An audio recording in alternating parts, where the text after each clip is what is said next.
Howdy, this is Jim Rutt, and this is The Jim Rutt Show.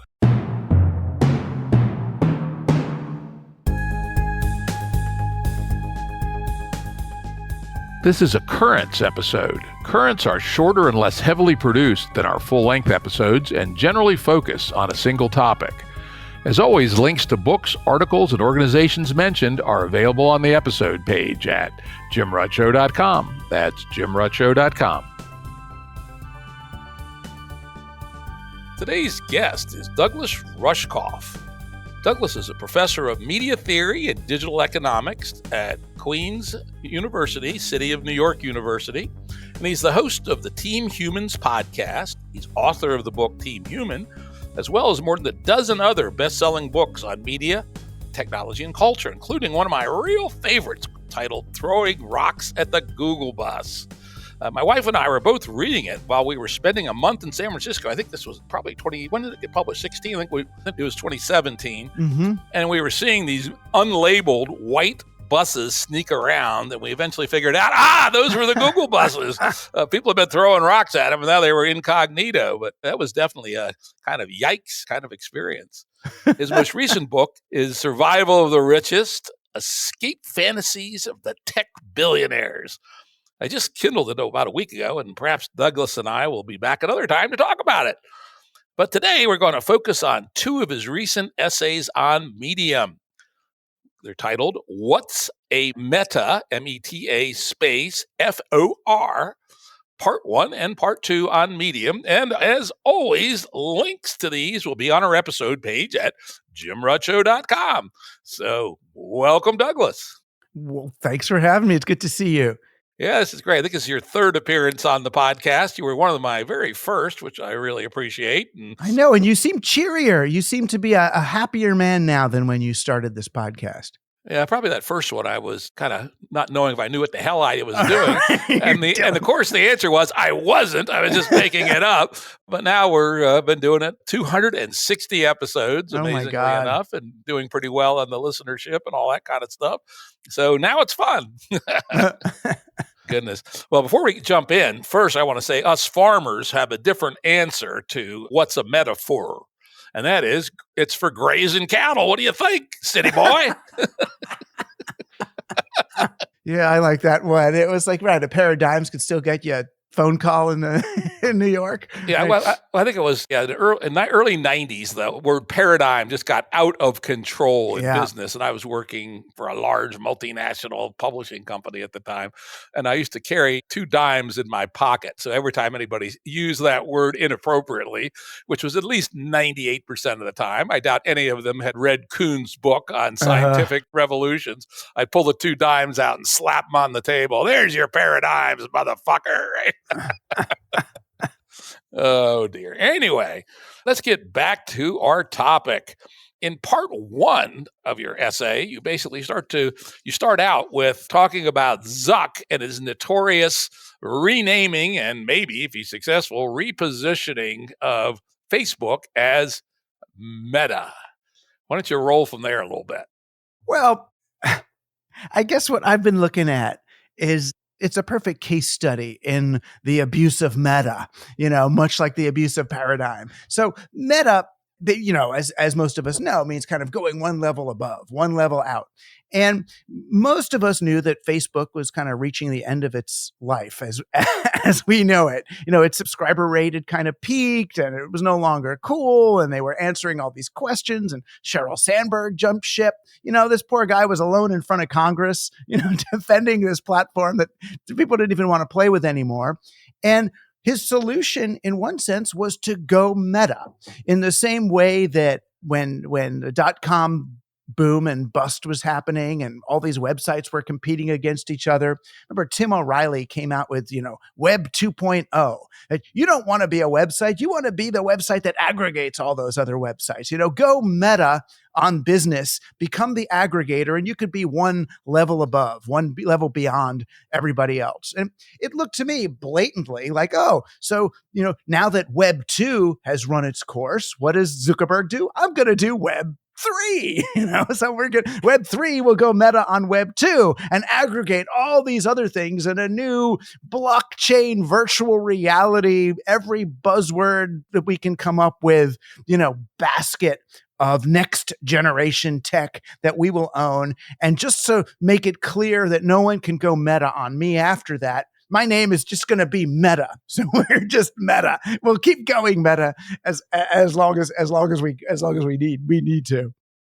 Of course, he's also going meta, I suppose you could think, in a media sense, right? You think of Web 1, back when you and I got involved, it was all text and the occasional image, right? And then Right. Web 2-ish, lots of images and then lots of video, right? And then Web 3, the Web 3, weird term. I mean, some people use it to mean blockchain bullshit, which we'll talk about a little bit later. But another way to think about it could be legitimately the idea of immersive telepresence, what people call virtual reality or augmented reality. And I expect he does mean to capture some of that too, not just to be the king of all things. He means it as VR, which is interesting because when I first heard Web 3, it was meant to refer to the semantic web. Remember that? Oh, absolutely. I went down that rat hole quite a long ways, learned how to write, RDF statements and played with some of the simple tools for navigating them. Yeah, that's something I wake up at 3:00 in the morning about once a year and say, whatever happened to the semantic web? I know. In some ways, I think it became AI and GPT chat, is in some ways, once I can have, it'll be funny, once I can have my GPT chat answering my email and other people are using theirs to answer theirs, then I guess we just leave and let our Speaking of which, Chat GPT is quite damn amazing. I mean, I've played with these generator tools since they've been coming out, all the way back to GPT-2, I guess, and the art ones and all that. But Chat GPT does go over some line where it's like, I couldn't find the obvious walls within 2 hours. I can show you where a few of the walls are now, but the walls are way out. This thing is actually good for a lot of stuff. You'll love this. I've done lots of things like, describe Hegel's concept of the absolute, right? It does a pretty good job on something like that, oddly enough. One of the first things I did is compare and contrast Conrad's Lord Jim and Melville's Moby Dick, classic 12th grade English essay. Mm-hmm. Not bad, right? But it was just fun fooling around. I actually used it for something useful this week. I had it write me a resignation letter from some board I'm on. And, that's the kind of thing that you struggle with because you want to get it just right. You don't want to insult people, et cetera. I said, write me a resignation letter from X, right? Say that I'm too busy. I've got new responsibilities. I'm too busy, blah, blah, blah. Make it very pleasant, upbeat, and yada, yada. So it basically took me like 10 seconds to type that in. And it wrote a perfect letter, better than I would have ever written myself. So that's interesting. I know. Well, I got students doing that now, which is really interesting. I mean, 2 of the pieces written, the final project essays in my propaganda class were clearly AI written. I mean, I knew it for 2 reasons. One, because I'd seen these students writing the rest of the semester. And 2, it's interesting though, the AIs have a certain flatness about the way they express themselves. They stay at one level of depth, where usually when you're interacting with a person or reading a person, they kind of go deeper in and then come back out. With the AI seems a bit flat. It's not that it's not deep, but it's at a very standard level of depth. And that's today. And as my good friend Peter Wang likes to say, let's consider Chat GPT to be December 1903. What's the significance of that? It's when the Wright brothers got their first plane, more or less a large kite with an engine on it, off the ground. So these things will improve very rapidly. In fact, I was playing the other day with another one of these tools called Character.ai, where their little shtick is that they have built a front end and a back end that allows them to take a model like GPT-3, it may even be GPT-3, though I don't think so, and give it personality. So I've had conversations with Aristotle, J.R.R. Tolkien, And the most recent one I had was with, what's his name? Soprano, the guy from the Oh, TV show. Tony Soprano. That's Tony. great. It was actually pretty cool. It was like, I have to say, these things didn't have that flatness, didn't Right. have that political correctness, Well, not yet. But the interesting thing is, I mean, I keep thinking back to the moment that Adobe Photoshop and Illustrator came out, and I remember all the kids were making rave flyers, for things with these new technologies. And there was a moment of a few months where we thought, oh my gosh, anybody with these tools is now a designer. And everything looked professional until we started to really become able to perceive, oh, this is just some kid being led by his tools versus a real designer using the tools. So there was like a recalibration period, but now any of us can see the difference between a designer using one of these things and just some jerk using a template, not a jerk, but an amateur using a template. And I feel like the same thing will happen with AI, that we'll get to that place where we're able to see, we're able to perceive, oh, this is an AI talking to me. Even if right now it looks like, oh my gosh, this is, in other words, our ability to push through a Turing test will get better and better over time. Yep, that's interesting. Because I remember the first time I had that experience was, remember PageMaker way back in the dawn of technology. That was the first thing that made it pretty easy to use fonts and create brochures. And there was quickly a whole bunch of butt ugly brochures on the screen, right? And as you say, the tools were powerful, but the skills were not. Right. Or the skills rise. I mean, so, using an author, a real author using an AI writing tool, in theory, will produce something more interesting than a complete amateur just typing in a question. But we'll see. But that gets to the heart of what we were talking about, though, with this sort of going meta thing. So you could say, and many technologists I've talked to are specifically afraid of AI because they think AI will go meta on them. I remember I was at one of O'Reilly's things, actually, those food camps that he does. Yeah. I was at one of those, and a guy who was responsible for one of the main teenager using social media platforms or apps, he was concerned. He said, Doug, I'm concerned for you. You've been writing some really negative things about AI lately. Aren't you scared that when the AIs are in charge, they're going to look at what you wrote and use that against you? And I was like, what do you mean? He goes, well, I don't write anything at all. I don't tweet. I say nothing. I selectively, delete anything that's about AI from anything social. And I said, well, if these AIs are going to be so smart, aren't they going to be able to see that you intentionally left out anything about AI? Aren't they going to be able to easily infer how you feel about AI based on that? And he looks at me like, oh shit, you're right. But that's the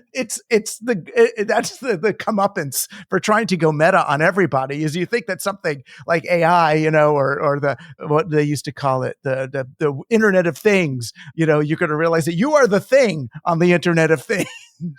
Yeah. You're the thing being operated. Yeah, there's that the general version of that thing that your friend or the kid was concerned about. It's called Rocco's basilisk, which is the theory that the great AI of the future will come back and torture everybody who tried to obstruct it in any way, right?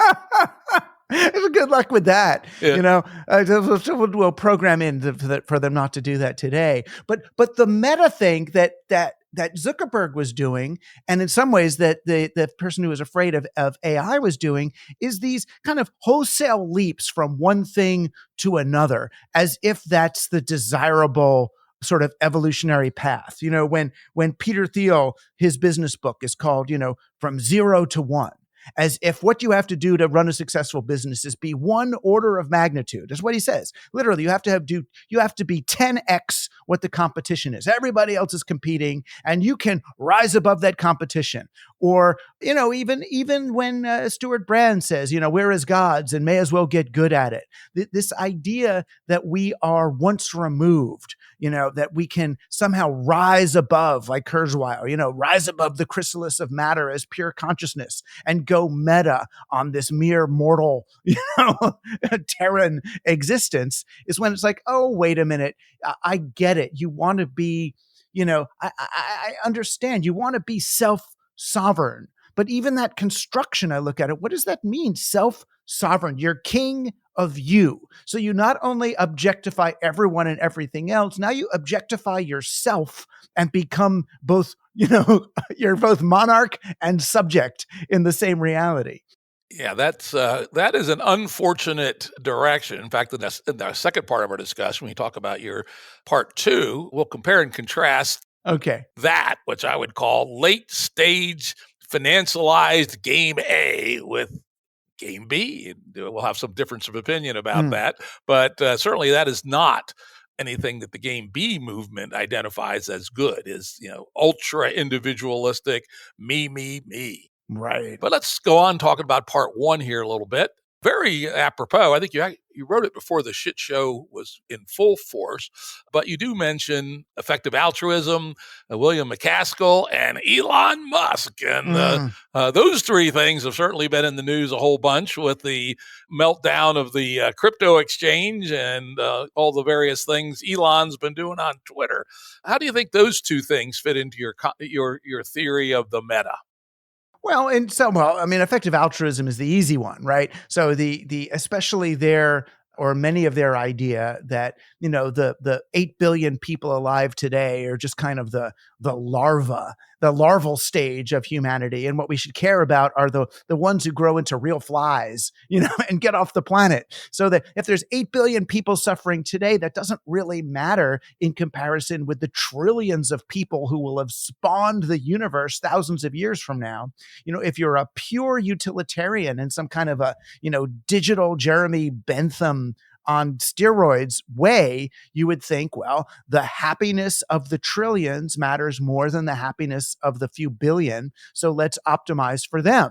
So even if we have to do stuff that's, very painful for people today in terms of, whatever carbon and damage and economic inequality, it's worth it for this, for this future, which is as different from our reality as going meta, right? It's no longer some sort of linear progression, in human development. It's the meta progression to the next stage, and I felt like most of these folks, even, I started to talk about crypto in that sense, this idea certainly of early crypto, something like Bitcoin, and I'm really interested in blockchain used for good things. Don't get me wrong. Blockchain to orchestrate the power grid is a really promising way of understanding these technologies. But, Bitcoin was, for me, a funeral pyre. We're just going to, convert atoms into bits. So it's the conversion of the real world into the meta world, the physical world into this cryptographic symbol system.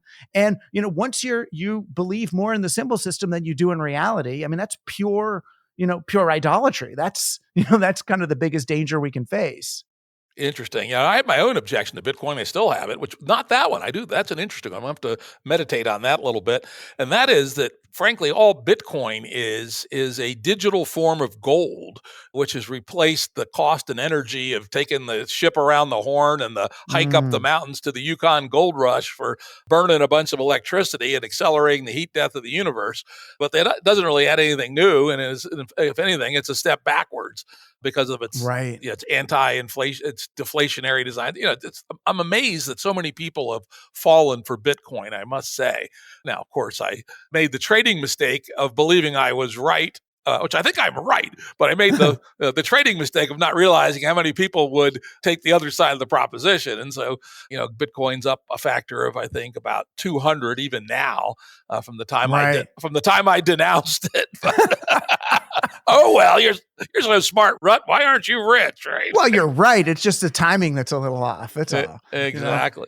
In the same kind of contemporary basket of things under change and going meta, Elon Musk, you've written subsequently about him a little bit. What do you think about Elon and Twitter?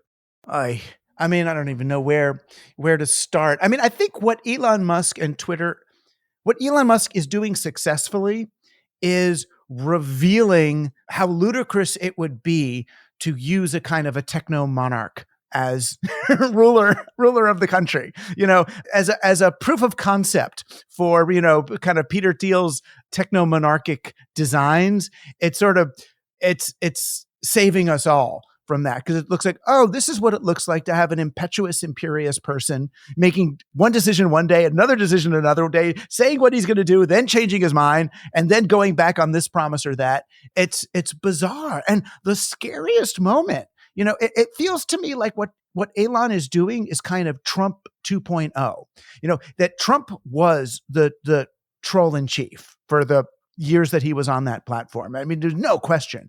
And Musk really has gone and bought the platform and tried to use the same sorts of, I don't even know what you call it, the same sorts of blackmail that Trump would use on the platform. But where it worked politically, which just shows how bad politics is, it doesn't really work in a free market, right? So what he did, what Musk did to try to be a bit like Trump, was said that, okay, anyone who pulls their advertising from this platform because of how I'm acting, we're going to unleash thermonuclear war against you. So I'm going to get all of my Twitter trolls to go against your company and do this. And it was frightening to people, but that's a really bad way to attract advertisers to your platform. Could you imagine voluntarily going and advertising on a platform where you understood that if you decided to leave the platform for any reason, they're going to, like the mob, they're going to come after you I mean, like the original mob, not the mobsters, but in some ways like the mobsters too.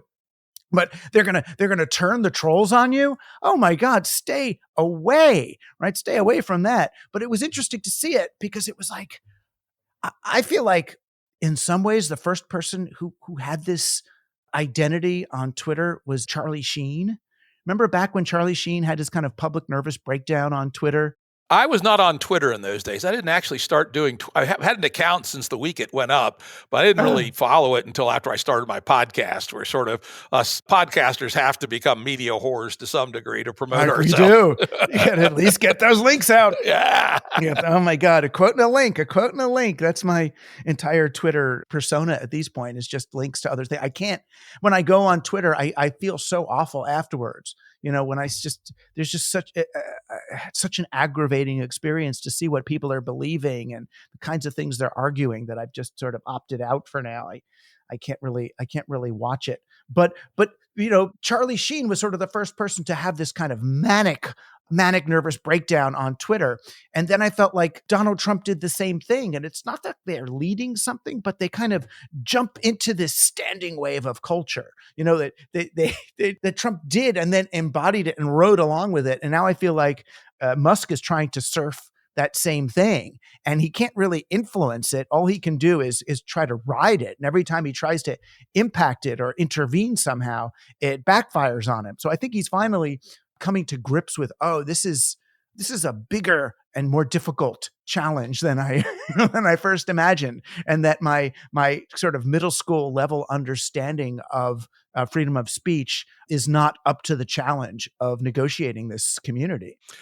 Yeah, it's been interesting to watch him flail about, but I still am reservation on whether it will be a disaster or not.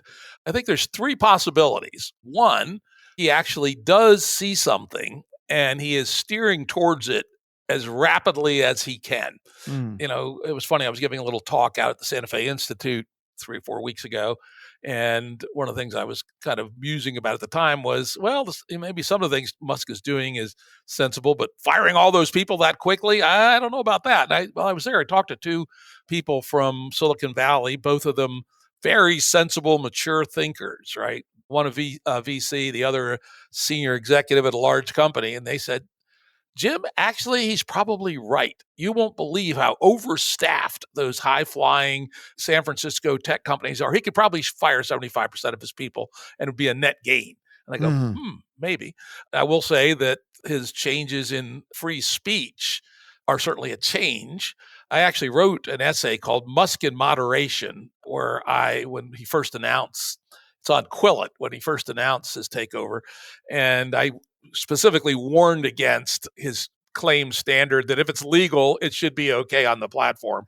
You and I, we've talked about this last time. We've both been in the online world since at least 1980 in my case. Yeah. I think 1990 in your case.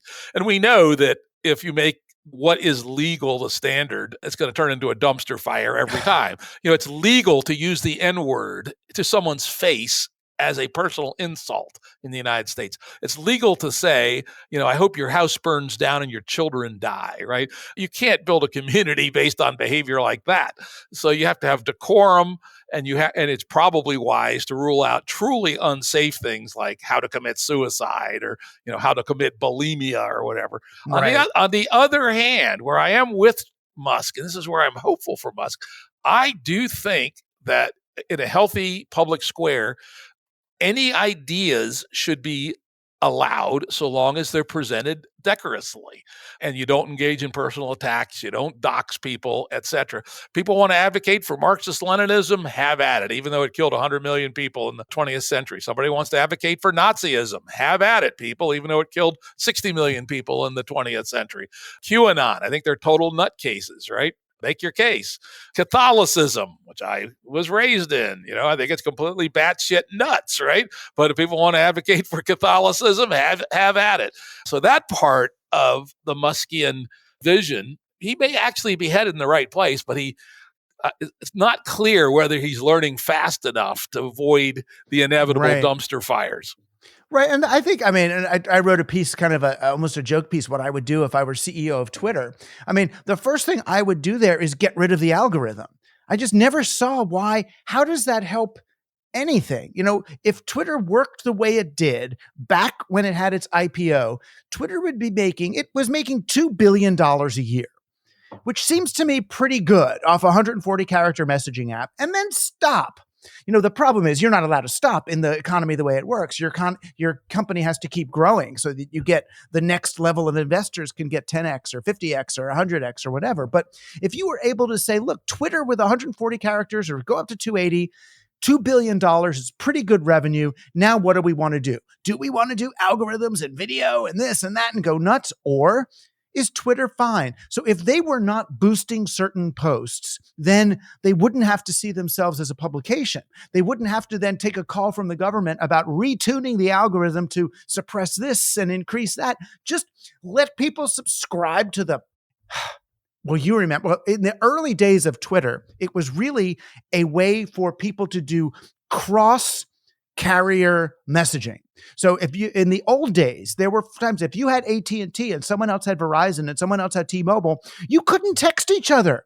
It was like you'd have to get an intermediate. So Twitter served two functions. It allowed people with different kinds of phones to text each other and allowed you to kind of create subscriptions around your text messages. So 100 people could subscribe to my text messages when I sent them to the Twitter server. It was great. And then you're just seeing people you subscribe to any. You want to subscribe to a Nazi, you subscribe to a Nazi and read their stuff. That's fine. But if I don't subscribe to the Nazi, I don't want to see that Nazi stuff in my inbox. I don't want some algorithm to put it there trying to trick me into being upset and then retweeting it to my 30 friends for them to be upset and so on and so on. And then it's trending and then it's this. That whole thing is just sort of isn't needed. And if you're going to do that, then it's a newspaper.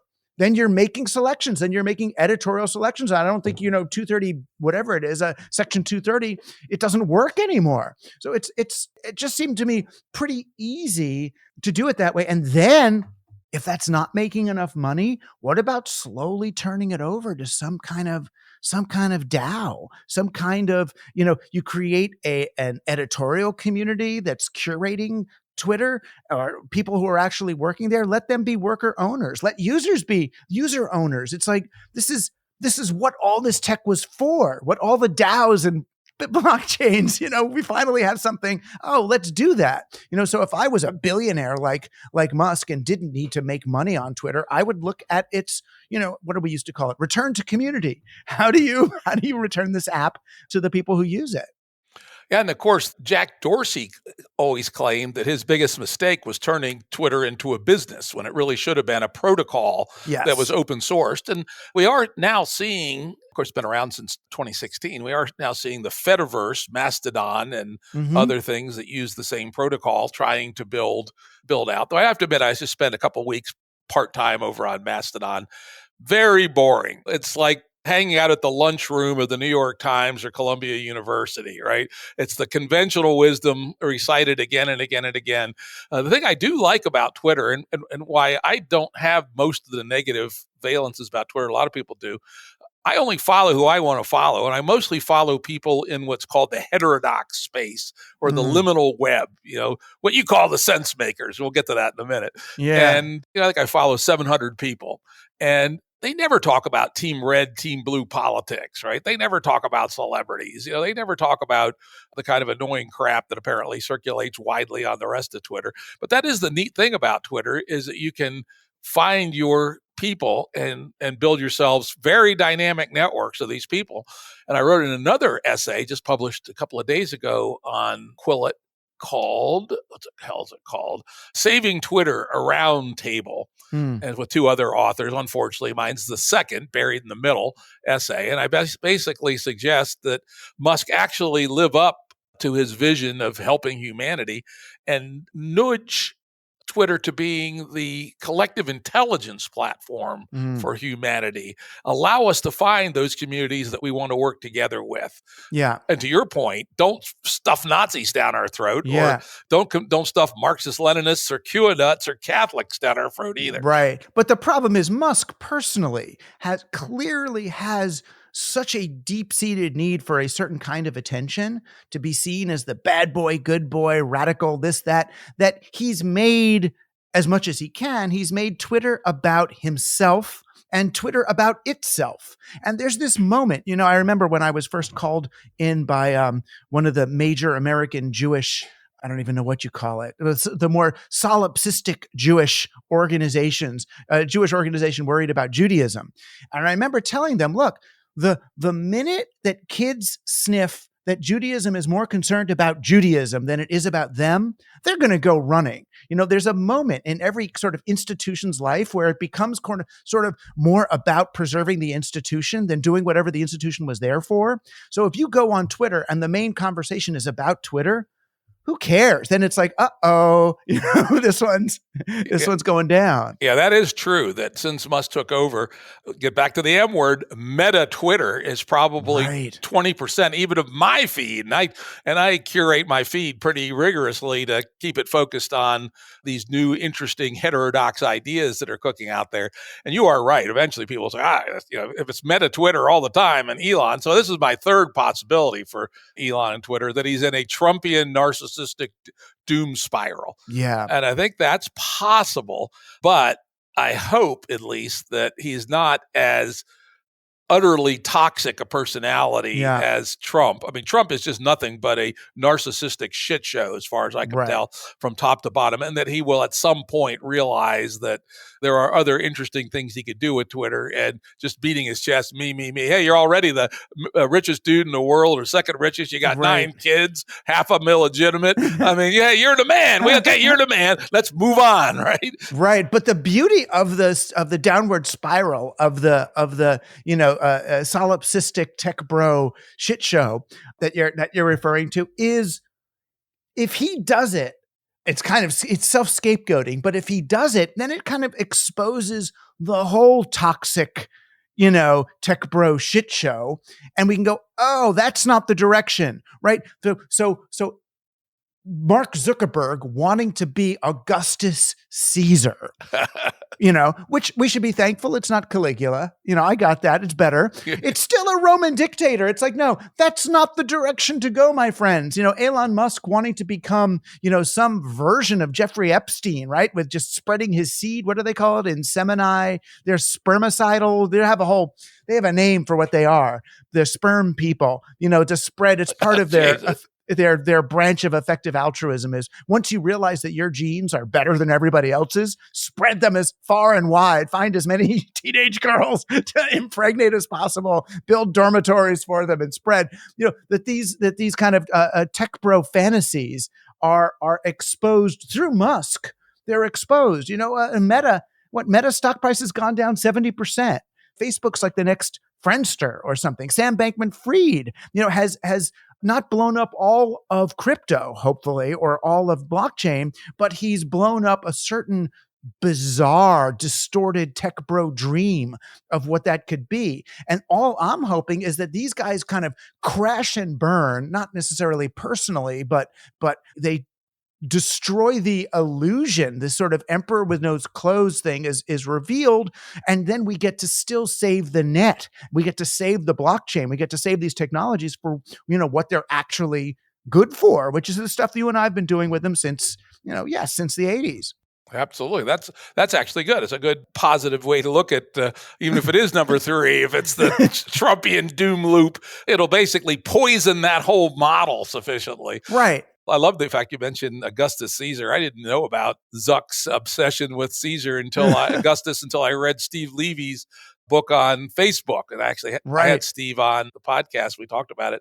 And he goes into considerable detail that Zuck is utterly obsessed with Augustus Caesar. Even his wife bitched about, hey, we went to Italy on our honeymoon, and instead of, going to the seeing the art and going to have fine food, all he wanted to do is go to, the various scenes of the battles of Augustus Caesar. And I go, he even got the haircut. He even got the haircut. It's like, ooh, dear me. Oh, dear me. All right. Well, let's move on now to essay number 2, where you basically have, kind of turned the corner and say, tech bros, kind of silly, etc. But then you come after the sense makers, right? And I will confess, I'm considered part of that sense maker world of folks who are looking for an alternative, the ones I referred to earlier as the heterodox folk. Some people call it the liminal web. If you want to look a little map of the liminal web, a guy named Joe Lightfoot put a very interesting paper back out in November 2021 called The Liminal Web. So just search the liminal web, Joe Lightfoot, and it'll come up. And, there's a number of people, now tens of thousands of people, who are looking for an alternative to techno-utopianism, but also an alternative to Team Red, Team Blue politics, also an alternative to 18th, 19th, and 20th century isms, etc. And I think we're doing good stuff. You're less sure. Let's hop into that. Yeah, well, there's a lot of podcasts, and they're podcasts done by, smart, intellectual, psychedelic, thoughtful white men, and we know who they are. We can say their names. I mean, they're not evil people, Jordan Peterson and Daniel Schmachtenberger and Jordan Hall and Jamie Wheel and David Fuller and Alex Biner. And they're all, on podcasts like Rebel Wisdom and Consilience and this and that.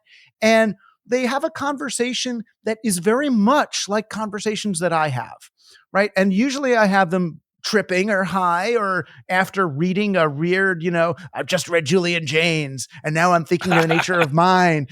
I just read Desjardins and I'm wondering, are we moving toward the omega point? When will humanity find itself and get into this thing? And they're pitched as sense making, yet they're actually, for most people, quite destabilizing conversations. They're not so if you're confused and wondering what the heck's going on, and you go through one of these conversations where they're just kind of piling on metaphors about, a Star Trek Jedi is in battle with a Wooly master, but is it fractal or is it post-fractal? And it's actually, it's like, what the fuck is people? What is being said here? And it's just like, well, don't worry. If you didn't understand that, you could take these nootropic pills and enhance your brain power, or you could take my sense-making course so that then you can understand it, and it's all going to be okay. Just trust us. And I go like, oh, wait a minute. There's a sort of a cognitive risk of listening to this stuff. If you're, and it felt to me, then I reached the peak of it when I listened to this one conversation between, I guess it was on Rebel Wisdom, between Schmachtenberg, Jordan, and Jamie, where they were just kind of piling on metaphors and talking a lot about GameB. And in it, they were pretty much arguing that GameB cannot be understood, even what it is, with our Game A minds. Any attempt to describe it or give words to it will only infect it and inject it with Game A logic and and not let it happen. And that to me is not that it could only be understood through metaphor. And once we're there, we will know what it is. And they were talking about, Desjardins' omega point, this point of total unification of the humanity that we get to, as this real thing that we aspire to, this thing with this kind of eyes on the prize, ends justifies the means determination to get there. And I was like, oh, that's another version of meta. And that seemed to me what they were trying to do with all of their sense making is point towards this abstracted omega point of collective consciousness that we get to in some kind of a leap, and you don't really understand it, but we hold hands and close our eyes and get there. I was like, that to me dovetails just a little bit too easily with sort of, hand wavy emergence theory, with 0 to 1 going meta on things.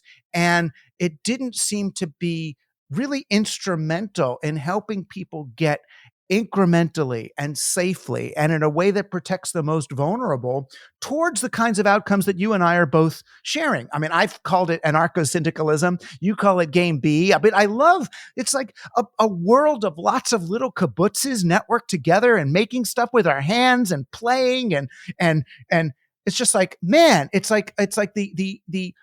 almost like the seasteading dream, except we don't have to go on the ocean. We can just do it right here, right now in little communities. And I could share a drill with my neighbor instead of them having to go to Home Depot and buy a minimum viable product one and chucking it 2 days later and throwing the rare earth metals in the ground. I mean, obviously, GameB, as you described the end state, allows for that. We don't have to serve the market. We get to, you know what I mean? When I tell people in a talk, I say, instead of going and buying a drill, borrow one from your neighbor. Someone gets up and says, well, yeah, but what about the person who's working at the drill company? What about them? Oh, dear. Oh, dear. Yeah. There's so many of those. Like, do we all really need 2.5 cars in our garage? No. Right. Probably 0.5 cars per family would be fine. And even better if there's a community pool of cars. There's a pickup truck when you need that. There's a little electric vehicle for when you need to go here and there. There's an electric bike. So many optimizations around it. But back to this, to your sense of the sense makers making no sense sometimes.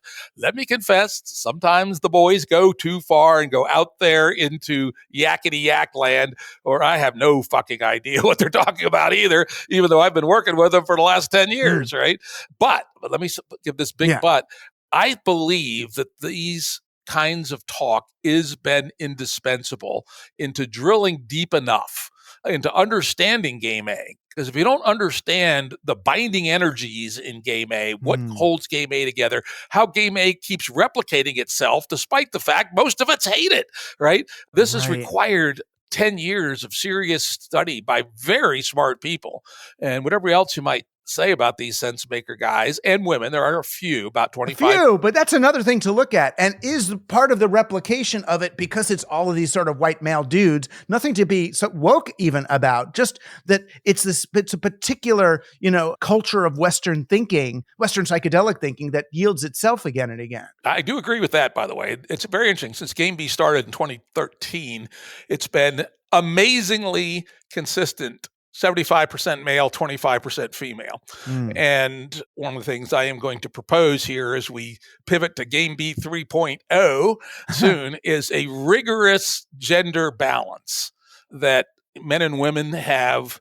Now, this is, if wokes want to hang me, of course, they want to hang me for all kinds of shit. I don't care. Fuck you, wokes. But, men and women have different roles in our biological lives and probably some significant psychological differences. And again, these are on average, people, right? There are some women who absolutely should and would like to be Marine Corps infantry officers. Right. And they should have every right to do that, right? And there are some men that really love being preschool teachers. But I'm willing to bet serious bucks that in the perfectly gender egalitarian world, there's going to be a lot more men, Marine Corps infantry officers, and a whole lot more women as preschool teachers.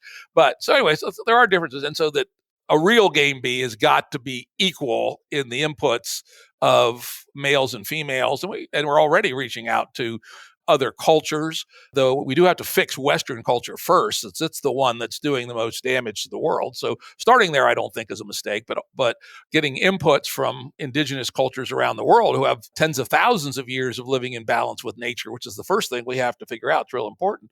And so let me make the case for why these intellectual excursions have turned out to have been useful. Because you will now see in the next year or so, GameB pivot from being the thing that can't be named and, don't ever, all that sort of stuff. Which is the part that scares me the most, right? Yeah, because especially as a Jew who has family that lived through, one Holocaust and the Cossacks on the other, it's like, unless we define terms early, I don't know if I want to be on the ship. Yeah, right? That's understandable, right? Yeah. And I'm a pretty tangible, down-to-earth guy, right? I don't tend to... I'm not afraid of you. I'll let you be my president in a second. I'm fine with that. Yeah, if I ever get elected president, I'm going to appoint Douglas as my Supreme Court justice, right? That's just what you want, a smart guy with a big heart as the head of the court system, right? Then we could actually have justice. What do you think? R&R, yeah. Come on, yeah, I got to get a law degree, but then I'm in. Actually, you don't. It turns out there have been Supreme Court justices who were not lawyers. It's legal. Oh my gosh, perfect. How about that? Anyway, so I'm a tangible guy. I build shit. I build companies. I build software. I build technologies. I've got a farm, right? As I posted on Twitter the other day, you can't be a postmodernist farmer. There is no such thing, right? Right. Either you do things the right way and your crops prosper or they don't, right? But anyway, this 10 years of thought, what Joe Lightfoot calls the liminal web. And liminal means on the edge, trying to, not knowing quite what that is. And we did not know what this was 10 years ago, but we felt it. We could feel that GameB was just wrong, that this was not what humans were meant to be. And, since then, many of us have read anthropology. I love Chris Boehm's book, Hierarchy in the Forest, which should have really been called Anti-Hierarchy in the Forest. Yeah. How our forager ancestors had an operating system that ran for 180,000, 90,000 years that pulled down the big men, and it was usually men, when they tried to assert their authority over other people. Graeber and Wenrow's recent book, The Dawn of Everything, excellent book. They actually engage Boehm, and I would say extend him in a reasonable way. We've, as you pound on us a little bit for, we've gone pretty far into complexity science and systems theory. And this is where I think really important insights have come about.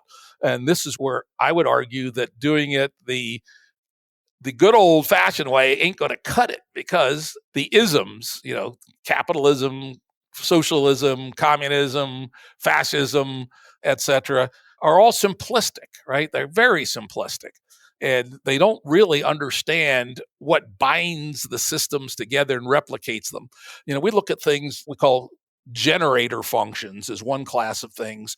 These are deep, either game theoretic concepts, nature of how humans actually are, human nature, and then some things that have been invented that kind of hold GameB together. And these include the multipolar trap. Right. Daniel Schmachtenberg talks about this again. Here's a very idiot example of a multipolar trap. Let's imagine 5 soft drink companies in 1972, sugar in their soft drinks.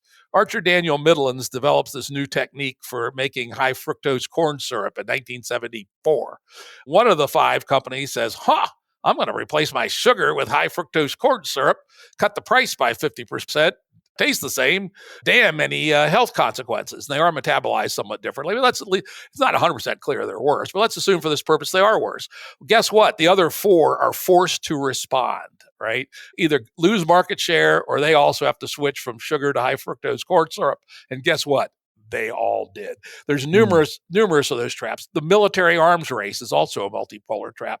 Nobody wants to waste money on tanks and bombs other than arms merchants, right?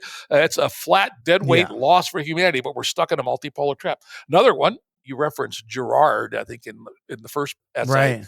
He actually does say something that, to my mind, I think there are other people in GameB, call out one of the generator functions of GameB, which is mimetic desire. The fact that we want what other people want. And if you can combine that with the other things of GameB, it's a ratchet for more and more and more, and the hedonistic treadmill, and we're never happy. Unless we think deeply about how to immunize ourselves against mimetic desire, we're trapped. Another one we talk about is the status symbol. The status in our societies, very unidimensional, mostly money, maybe money and personal beauty, right? When you're young and good Right. looking, right? While in the forager worlds, there was the great hunter of big animals. There was the hunter of little animals. There was the tuber finder. There was the fruit finder. There was the wayfinder. There was the fire starter. There was the stone napper. There was the tent builder. These all people all had status, multi dimensions, Yep. and a big part of what causes that in our society is that we have a single signaling modality for organizing our cooperation. You and I see the same thing: kibbutzes or proto bees that are networked together and trade with each other, and and all this sort of stuff. But we need a higher dimensionality of signaling than just money, right? Yeah. My co-author and I, we're actually working on a book on GameB right now. We were joking, what about the idea of a codfish coin, right? Every codfish, the biologists each year assess how many codfish can be sustainably taken from the Atlantic Ocean. And let's say it generates 10 million pounds of codfish. And so everybody gets a tiny little fraction of a codfish coin. And people who like codfish will trade and get codfish coins for other things, right? Maybe oak coins, right? Because they want stuff made out of oak. And we know what the sustainable harvest of oak is. And so having multiple signaling modalities for cooperation allow us to create a much, much richer world than having everything collapse to money and having everything collapse to the status of how much money you got. Right. And there's some other ones. There's 3 or 4 more of these generator functions. And then these give rise to a second level of analysis, which we're looking for a name. You're a good name man, so maybe you can come up with it. We currently call it collective illusions. And that's things that we believe to be true as a society, but ain't. For instance, that money is wealth. Right? Money is not wealth. Money is a signaling modality. Or that security is individual. Right? I don't care how rich you are, you're utterly dependent on a network of other human beings for everything. Yeah, that's so much of what this new book I did is about. I mean, you talk to any real prepper, the first thing a real prepper does is teach everyone on their block how to be a prepper. Right? Because they know that's the biggest problem they're going to have is everybody else knocking on their door for their stuff. Exactly. You want a community of people to depend on. Yeah, exactly. Easy. Exactly. The other one, healthcare is health. Look at how much money we spend on healthcare in America as opposed to health. Again, a long list. I got 12 of them on my list. And this work has been going on for 10 years, and some of it's been driven by these highfalutin conversations. And so I am at least somewhat confident that these SenseMaker, liminal web, GameB people have taken a while to think this through, but we now know enough to gradually start nudging the system forward in ways towards our mutually shared vision. And I don't see GameB at all as being this quantum leap all of a sudden. It has to be a little bit at a time, built in place, as I call seducing the people over from game A to game B, a bit at a time. My own timeline says 50 to 80 years. Right. No, and I would love for cultural and societal and economic transformation to happen in that incremental way, right? So it's not that, because we know if we talk to Nate Hoggins or somebody, if you said all of England is going to be using EVs instead of gas cars over the next 5 years, that transition alone would use up all rare earth metals and destroy the planet in a manufacturing blitz. But I guess the issue as it relates to sort of my concern is, when I hear Musk or Bannon or even on the left, like Zizek, I hear the same thing from 3 different perspectives, which is tear it down. The system that we have doesn't work. They lied about the vaccines. They did hurt us. The vote was bad. The Biden is corrupt. Neoliberalism. There are these sort of 3 different efforts to tear it down. One is the Musk one, which feels like the closest in some ways to GameB, but it's not. And Musk is like, we've got to, this everything sucks. We've got to replace it with, either Musk or Thiel and some kind of, technocratic thing. Or you've got Bannon, who's like, oh, we got to just tear this down and, replace it with whatever, blood and soil. Or you've got Zizek from the far left. The Marxist accelerationists can be just as bad, if not worse. I mean, they've been more violent, or certainly as violent as anyone in fascism or anything else, or neoliberalism, to tear it down. And this drive to kind of tear it down to get to the next thing is what I want to sort of slow down and have people look at. And that's why when I do hear the sense makers talk about over there and where we're going and this next place, it's like, for me, the theory of change is the change. How we get there is almost more important than wherever you want to get, because as you're trying to get there, you realize, oh, this doesn't work. And then you change where that goal is, when you are doing, and as you would describe it, an iterative process. Let's try a little of this. Where's this taking us? Are people more happy or less, more fed or less? What are because there's, well, as you know better than me, secondary effects and tertiary effects. So, oh my God, we didn't see that one coming. And most importantly, we can't see them coming, right? We can't, can we? In principle, we can't see nth order effects, right? And so we have to proceed empirically, experimentally. But this is where I'm going to give the but for GameB. In the same way good science goes from theory to practice to theory, the fact that GameB has actually now built some theory allows us to steer more effectively and faster than just flogging around and using our 18th and 19th and 20th century ideologies as our steering wheels. Right. No, which we can't. Right. And those were developed cynically to support, a political nation state, bullshit and a corporatocracy and charter monopolies. And I mean, that's my work historically, looking at the invention of central currency. I mean, all the isms that you're talking about, I look at as results of industrialism, which was, not even well-meaning. It was not even in order to get more goods to more people in less time. It was to get more goods with less labor, and it was the whole thing was a cynical game, from the beginning. But the way we move, and that's really what it is, the way that a lot of the boys talk about it sounds just like tech bros with kind of TED Talk, visionary plans. And I get it.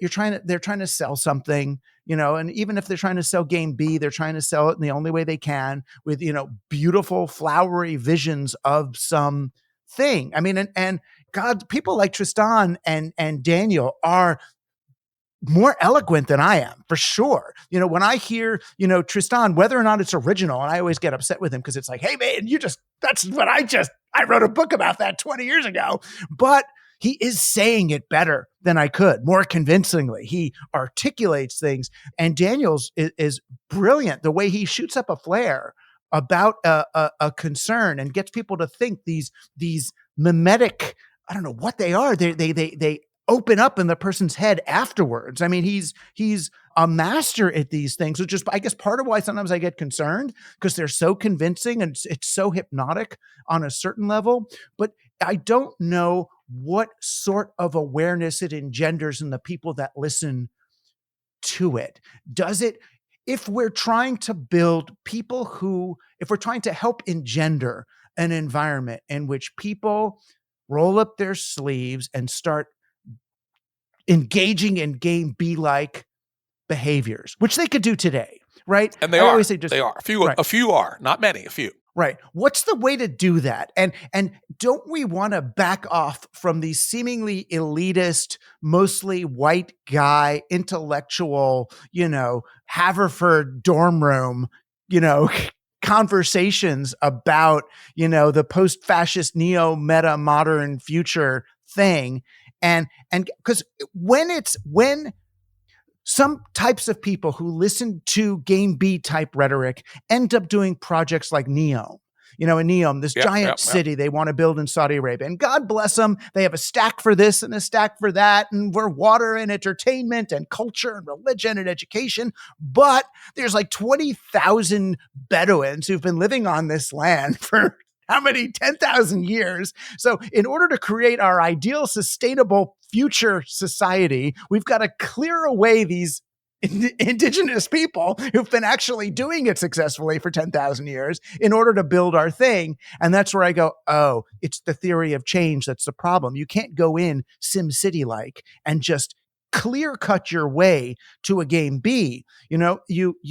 You do it slowly with what is, rather than in that sort of imaginary leap. Yeah, I think that's in general correct.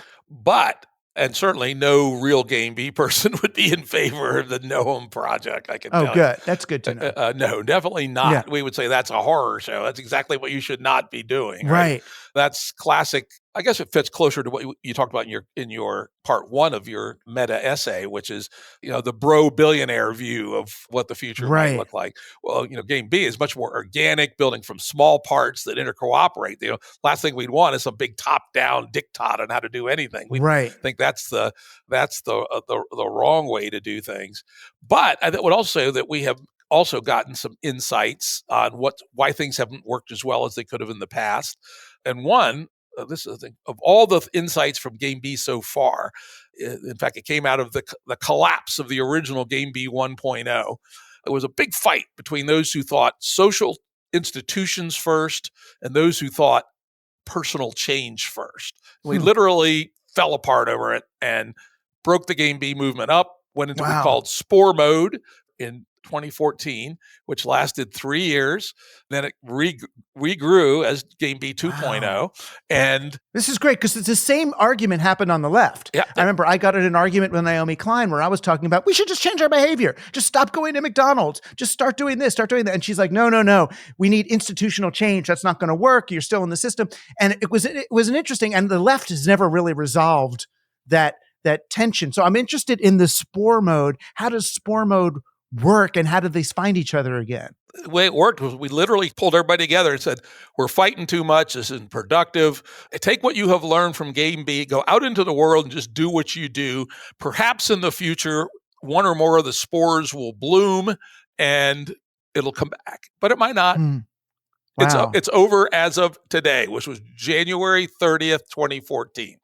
And it did go out into spore mode for about 3 years. And then it recatalyzed around an essay Jordan Hall wrote, actually. I don't even remember which one it was, but it started pulling people in, and it started growing exponentially. And the original GameB team was never bigger than 65 people.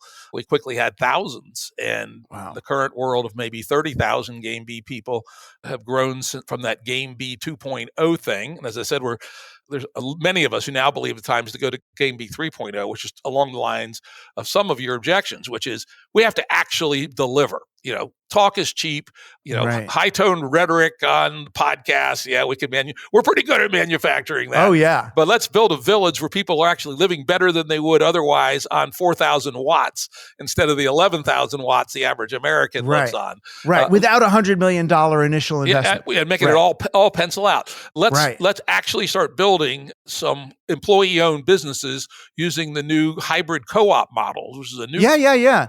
And then you're back, and then you're beyond left. Yeah. And once you're doing that, then you're finding Trevor Schultz and the platform cooperative movement, and using open APIs and then we're all on the same page. Yep. But let's flip back to this hard question, because you're right. The left has struggled with this. The right has struggled with this. Hitler struggled with this, right? Ethereum struggled with this. Everybody struggles with this, right? And here's our insight, which probably comes from the fact that many of us have educated ourselves on complexity theory and evolutionary theory, which is closely related, which is the following. The institutions that you can have are constrained with the capacities that your humans have. We currently have humans who have been living embedded in Game A now for 300 years, and then the younger ones in late stage financialized Game Game A. Fortunately, we're old enough, we weren't quite enculturated with it, but now it's been the shit show has been fully on at least since 1995 and mostly since 1975. And so these people have certain capacities and certain pre-programming, and you can only build certain institutions with people who have these attributes. Fortunately, people can change, and through personal work with what we call psychotechnologies, things like meditation, psychedelic drugs, even traditional religion, dance, martial arts, on and on and on, long list of traditional psychotherapy, if that works for people. People can modify themselves to a degree, which then leads us to build new institutions that takes advantage of these people. And then here's the key part. This is where Naomi was correct, is that if you're changing yourself, but you're still embedded in everybody else doing their thing, Girard's mimetic desire is a constant force pulling you to the bad. Right. I'll give you a very tangible example. I have a daughter who has a 2.5-month-old, our first grandchild. And our daughter's very thoughtful, and she's already worried what happens when her daughter's best friend comes to the house with a smartphone. Shit, right? Our daughter is adamantly opposed to the idea of 8-year-olds having smartphones. But if your best friend and all their friends have smartphones, what happens? So if you build an institutional structure, a kibbutz or a proto-B, where we have all come together and established our values for this, only for this community, no smartphones to anybody under 18. In fact, frankly, no smartphones for anybody. It's way easier for people to maintain that change of habit in the context of other people that support their values than it is on their own. I know. But the interesting thing is, it's funny. The Jews do that basically with Judaism. And now that's used as an anti-Semitic trope that, the Jews don't care about anyone but the Jews. And it's like, no. We were just saying, look, if y'all want to eat pork, you can eat pork. We're just saying we're just not eating it ourselves, okay? And it's really tricky. It starts looking exclusive to people. Yeah, and our answer to the exclusive thing is a legitimate question mark, right? Because we know before these things that collapse to a single ideology are almost always horrible, right? Right. And so we've also added in the concept of coherent pluralism, and the pluralism is really important.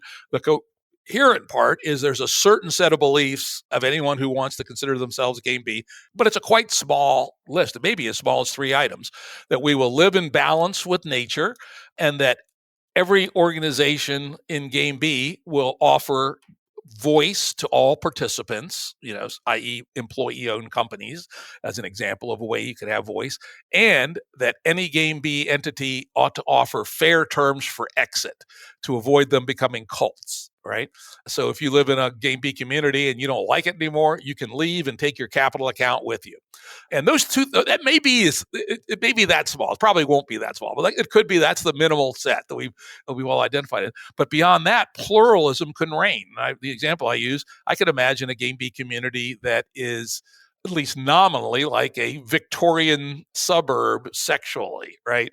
With, monogamous couples, no divorce, no fooling around, though of course plenty of hypocrisy around the edges, human nature being what it is. But the social norms would be 19th century middle class English Victorianism. And then like another perfectly legitimate community, which is a sex cult. Right. Everybody's polyamorous. We have rules about disclosure and honesty, but no expectation at all of monogamy or anything like that. Right. Both those perfectly legit. I could also see radically egalitarian ones. Like one of the things I've studied is the kibbutz movement in Israel a lot. I spent lots of time studying it. Originally, all the kibbutzes were radically egalitarian. Right. They even, I love this, the very beginning, they even shared their underwear. People rebelled about that.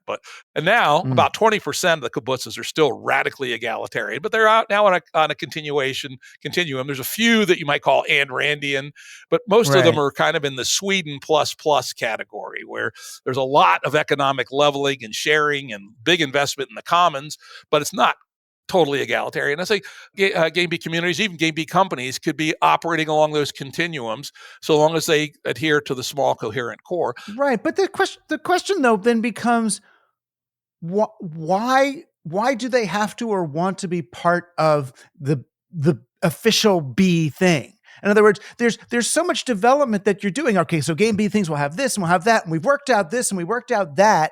It's like, what did they join? Do they join an official federation and they got to follow certain rules? And if they don't follow whatever, then they're kicked out. And what is being a member of the thing? Why is that different than just being an independent kibbutz? Yeah, that's a very good question. Of course, the Israelis have organized the kibbutzes, and originally it was 3 or 4 federations, and now it's 2 because some of them have merged. And they do things like do capital investments together. They'll build factories together. They'll build businesses, because the kibbutzes produce 50% of Israel's food with 2% of the population. Still to this day. Wow. And 20% of the industrial capacity of Israel. They have, at the level of these higher level organizations, have created distribution companies for the kibbutzes, et cetera. And I would see the proto-Bs that are cooperating with each other doing that, but at a fractal scale, because rather than just having 2 federations for 1,000 proto Right. Bs, I imagine multiple different ways that they choose to interact and cooperate with each other on various things, from small things to big things. And then with respect to who can join, anyone who honors any protocol. And this is where it gets very interesting. You don't have to accept all the protocols. You may just accept the one protocol about X, how we're going to do business with each other, for instance. Right. So we could be Klingons over here having our warlike, horrible stuff, but we agree to a protocol for exchange, and we trade with you Ferengi GameBs and human GameBs over there, even though we have, a radically different thought systems. And you can be quite radical, though we may require the 3, right? Living in balance with nature, exit, and voice, and maybe just those 3. And if you want, so you may require that of anyone you trade with. Yes, we may require that of anybody we trade with. Not a lot, if you want to be pro-abortion or against abortion. Each of us has our own personal opinion, but that's not going to be a condition of trade. Are you a polyamorous sex cult, or are you monogamous, hypocritical, middle-class 19th century Brits? You could be either one. We don't care. We'll trade with you. So a relatively minimal protocol on some things, higher protocols on others, right? Right. But not the whole world has to be GameB in order to play along with. In other words, the part of GameB that it gets, I think, communicated poorly to some of the wonderful white male intellectuals who are talking about it is they express it as a reboot of civilization. Like you pull this switch and then we get there, this moment of transmogrification from game A, which is all bad, to game B, which is all good. And it's like, as you know, it doesn't happen. That's not the way the world works. Yeah, and, right. We talk, those of us who've been working at this longer, we talk about gradually parasitizing game A from the inside, gradually, right? Right. And as I say, it could take 80 years. If it does, great. And a lot of the people will never know. Exactly. They're in game B, exactly. is the thing. And that's the thing. It's got to be beautiful. I remember I was talking with a Jewish funder once about him wanting to, promote Judaism and all. And he had these really ridiculous ideas of how to do it. And I said to him, what if everybody in the world did Shabbat and followed all the Jewish commandments and lit the candles and treated each other right and treated their kids and raised their kids with Jewish values, but nobody knew it was called Judaism? Would you be okay with that? And he went, absolutely not. Oh, and I dear. Went, well, then we have nothing to discuss here, sir. I'm going to take something away from this conversation for GameB 3.0, which is though it sounds a little Marxian, right? Which is, we know that GameB will have been successful, but nobody even knows what GameB is. Oh, it is nice though. Yeah. You know what I mean? Because then it's like we didn't. Because it's and people talk about, and I hear them on the podcast saying how Buddhist it all is. Once we get there, it'll be Taoist and Buddhist. And it's like, no. If you're a Buddhist, you don't get anywhere, right? There's no here, then there, you know? Yeah. And it's the artificial distinction between game A and game B, like it's a line that you cross. And it's not. It's like you're saying, the way we move to a more egalitarian, distributive, for me, anarcho-syndicalist, or for someone else, Marxist, or for someone else, just nice. I just want us to be social again. And that's what I take from Marx, is when he looks, his solutions are so wrong. We're going to have a giant Robinson Crusoe-like ledger through which we orchestrate this. No, that doesn't work. That was called the Politburo, wasn't it? Didn't they have a name for that? That doesn't work. But to return to the social reality that I'm going to go hunt for a pig, you're going to make some burrito shells, and I'll meet you at 5 and we're going to have burritos together. That's a social economy, right? Yep. With conviviality near the core of it. And also, and here's the other key one. This was one of the very original GameB insights. Credit Brett Weinstein with this one, which is another one of these generator functions I didn't get to on the list, is cultivated insecurity. Game A, often for malicious reasons, has chosen to atomize us and make us feel insecure, even though we're living in the richest society humanity has ever known. Yeah, well, we buy more stuff if we feel insecure, so and it serves. Exactly.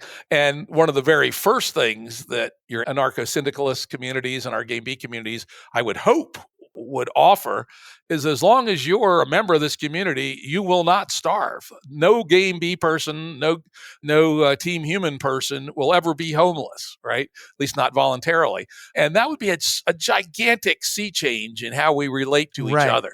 This cultivated and unnecessary insecurity. There is enough square footage of housing. There's 4 times as much food produced in the United States to feed every American. And yet people go to bed hungry every night. People are sleeping on the streets. I was in Denver last month. I haven't been in Denver in a while. And there's thousands of people looking pretty damn destitute on the street in Denver. What the hell? I haven't been to San Francisco in 4 or 5 years. They tell me it's even worse there. Right. Our world's one of the lodestars that both of us are steering towards is end cultivated and unnecessary insecurity and replace it with everybody having a home, everybody having a community, nobody being lonely, right? With this cult of loneliness. But the part that gives me the EBGBs, though, is wherever it starts to sound kind of sweeping and total, there's a part of me that goes, uh-oh, be careful. Whenever you say, look, Game A is wrong. As if, that gets to the Muskian, let's just tear it all down, or the Bannon, let's just rip this thing down as quickly as possible because it's wrong. And we're going to get to this sweeping total change, and the way the world will be is like this, and the world will be like that, it's kind of totalizing in a way that makes me feel like, well, it starts to feel like a broad brush. Yeah, and I think, you know what I mean? And it's a scary things happen. And I think it is fair to say that there's been sometimes too much of that in the GameB rhetoric. And one of the things, and I've been guilty of it maybe a few times, probably less than some of the others, is the collapsitarianism, right? Yes. Now, here's, though, where I think you have to keep it in attention, which is I have been less collapsitarianism than some of my colleagues, but I'm not zero collapsitarianism. I say that there is a chance, and it's non-trivial, that our complex stack of ways in which we make our livings in the West will decomplexify substantially. That's such a nice way of saying it. Right. In other words, the person doing the mortgage actuarial assessment will be, digging holes for alfalfa. Exactly. And that a fair number of the people living in jobs they couldn't describe to their kids will end up being turned into jerky cooked over tire fires, right? Hopefully not. But it could come to that. And so GameB does have in its DNA the fact that we may have to react very, very rapidly if things do come unwound. I call that the short road to GameB. The one that we've been talking about mostly is what I call the long road to GameB, where we get there without any discontinuity. And that's what we all hope happens. And people like Daniel Schmachtenberger, for instance, are working with people at the level of like undersecretaries of defense and stuff to try to help with avoiding catastrophe in the short term so that we have time to evolve to this better world over, and it's going to be 3 generations. It will be a very different world on the other side of this, a world of exponential growth in a finite planet transitioning to a world of stable or metastable growth within the planetary boundaries is a gigantic change on par with the invention of Game A around 1700. And so it will be a big leap. Again, though, when I hear, though, Daniel Schmachtenberger is working with the head of security of the Swedish Secret Service or something to look at these security risks, or that this member of, Rebel Wisdom is meeting with, Klaus, whatever, on Great Reset strategies. I'm thinking, what the heck is going on? Why are we dealing with the most, the hegemonic world, the world leadership, or I hear, oh, look, we've got, Prince Harry is now, on our side. It's like, wait a minute, what's going on? Who's preserving what at this point? Yeah, I do wonder about that kind of stuff. But on the other hand, we can go back to, Christianity, right? Christianity was famous that Christ and the disciples went out and talked to what were thought to be the worst sinners, and they were denounced by the what they call them, the scribes and the Pharisees, for talking to the whores and the sinners. And well, it's one thing to talk to the whores and the sinners. It's another than to go talk to Caesar about how to, maintain power in the coming transition. Yeah, right? There's some truth to that. No, certainly wouldn't want to do that. Though at the end of the day, they did flip Caesar also, right? Finally yes, did it. They did. Took 300 years. And so, yeah, when Zuckerberg becomes emperor, hopefully we'll have seduced him, or at least his offspring, to GameB, right? GameB will be in the metaverse. Yeah. Good luck with that one. Now, I will say there's a lot of us, myself included, who are seriously considering taking the Mennonite route away from the metaverse. That it's not clear to me that anything good happens from making our life even more digital than it is now. I know. I haven't made a firm conclusion on it. I've had for a while one of those Quest 2 headsets. I fool around with it. Haven't seen anything very interesting in it. But part of our GameB diagnosis is that having become so divorced from nature, as well as being divorced from our fellow man, is another part of what's driven us crazy here in late stage Game A. And that to get sucked into the metaverse, you hear some of these very cynical views from these bro techies that you're talking about. Mark Andreessen, I think most famously said, "Oh, well, the guy will be happy working as an Uber Eats driver so long as when he comes home, he has 3 Lambos and a palace in virtual reality." Right? Yeah, exactly. It's the Ready Player One exactly view of the world. But humanity's not going to be happy stacked up in little trailers. I hope not. Going into I VR hope not. at night. I hope they'll look for an alternative. But we shall see. We're at that point of the exponential tech with things between AGI, biohacking with CRISPR, virtual reality. You can go on and down the list where things are going to change, and AGI particularly. We have to get in front of it so that change is for the better and not for the worse. I think we'll both agree on that one. Yeah, I know. And it's just, again, if we can do it, capitalism hates it, but slow and steady. Put a pseudopod in a new direction and see what's there. Gentle speculation, brings about such better things than sweeping things. So it's like the way GameB looks, even if it's not what you intend, way it looks is we're going to have a complete stack ready to go. And then once enough people agree, we can push a button and deploy GameB, and we're in the new fractal now. And it's like, that's not how it goes, right? It's not. And it's funny. I was talking to Tyson Yunkaporta about the whole meta thing I was writing. And we were talking about various kind of GameB-ish people. And he goes, "Oh, but Jim Rutt, he's okay. He's like, feet on the ground. You know where he stands. He's real. He's on. It's there. You know what I mean? You're grounded in reality, which is so much more comforting than if we're having one of those conversations about, well, if I see it like this and you see it like that, when we get to the omega point, do you think, the cerebral reincarnation of the vibratile cortex, will manifest dialogically or pedagogically?" And it's like, what? Yeah, I think I will say that critique is legit, that there has been perhaps more of that kind of talk, but maybe it was necessary to get people to. It may be, but it's partly because once you talk about a transition from a game A to a game B, from a this state to a next state, from a now to a meta state, it attracts a certain kind of speculation, I think, of people. And I get it. We're all in pain. We're all looking to move from this thing, especially a whole bunch of tech bros who know that they've done terrible damage to this world and want to get away from that, maybe without paying karmic debt or even paying it, whatever it is. But they realize, oh my God, we fucked this up pretty bad. And in GameB, there's sometimes the illusion that, we can pedal to the metal, do more of this and get out on the other side with GameB. But the real GameB you're talking about, no, sorry, doesn't work like that. It actually involves slow down.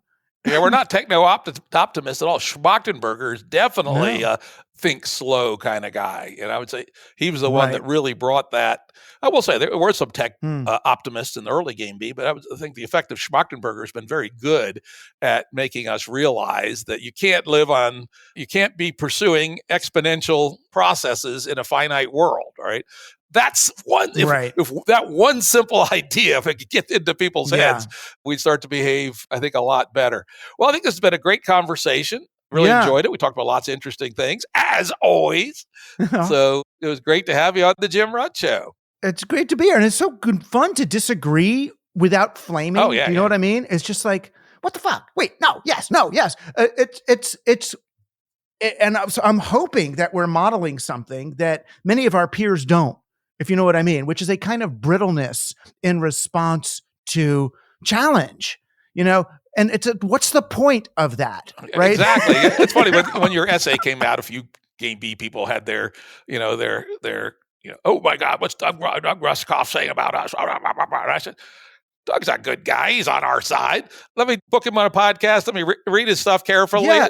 I was surprised. By how quickly, and I actually told a lot of my friends this, how on Twitter, GameB, a couple of people reacted very negatively, and other GameB people were saying, well, wait a minute. I've read Rushkoff might have a point here. And even if we don't mean that, look at how he's seeing this. What could we do in our communications to make him not think that this is what I was like, dang, that was, I was like, I didn't expect that. I expected rage. Well, I'm glad you saw that. I'm glad you saw that because that was what I would have hoped, right? Yeah, it was amazing. I was like, oh, well, this community is a whole lot more resilient than I gave them credit for in the way I was. It's also a lot bigger than people think it is, right? You think of these. It's not seven white guys. It's 30,000 people now, and it's still 75% guys, but it ain't the 10 guys you've heard about all the time. And some of them are doing their own things. Like one of the things I love, it's kind of a spud off of GameB called Doomer Optimism. And Doomer they're really good at communication, better than the home GameB crowd is. And they're basically focused on small scale homesteading and being a little bit more self-sufficient, doing potlucks with your neighbors. And, it's real grassroots, but it's real GameB in its orientation. And I find that to be a really nice, relatively recent phenomena. And there's other ones spouting off here. I can't go 3 days without doing a Zoom with somebody who's working on some GameB thing I never heard of. And I think that's great. Yeah, and that's really what we want to see. All I want to see is let's talk more. Let's just do it. Time's running out here, Indeed it is. Well, again, thanks for a wonderful conversation, and we'll chat again. Thank you. All right, you take care. Audio production and editing by Andrew Blevins Productions. Music by Tom Muller at modernspacemusic.com.